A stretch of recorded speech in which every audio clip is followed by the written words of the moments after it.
Kita ke berita terakhir Tribuners, ini alasan PT Carles Petroleum tunggak gaji pekerja. Dinas Tenaga Kerja dan Transmigrasi atau Disnaketrans Kabupaten Seram bagian Timur SPT mengungkap alasan PT Carles Petroleum Seram menunggak gaji pekerja.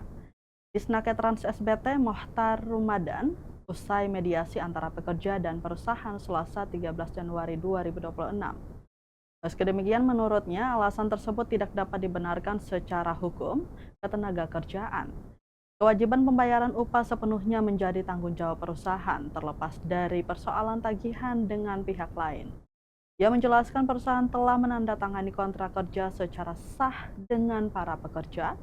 Dalam kontrak tersebut tidak terdapat klausul yang membolehkan perusahaan menunda pembayaran gaji dengan alasan menunggu pelunasan invoice.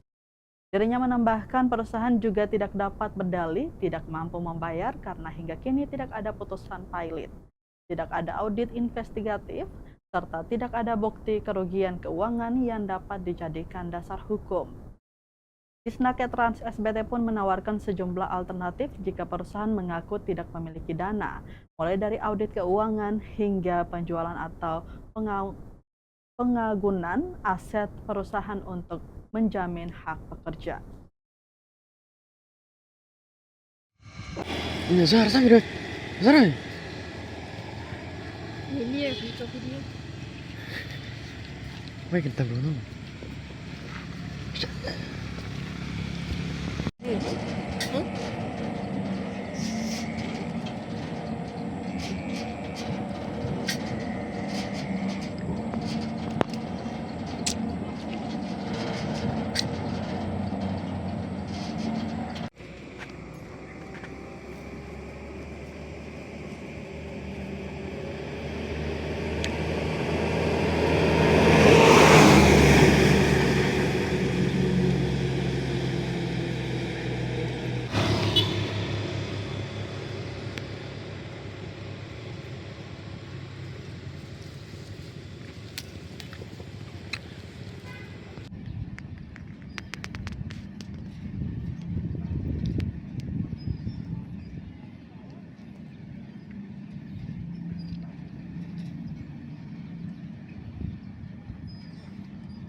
Download Tribun X sekarang, menghadirkan lokal menjadi Indonesia.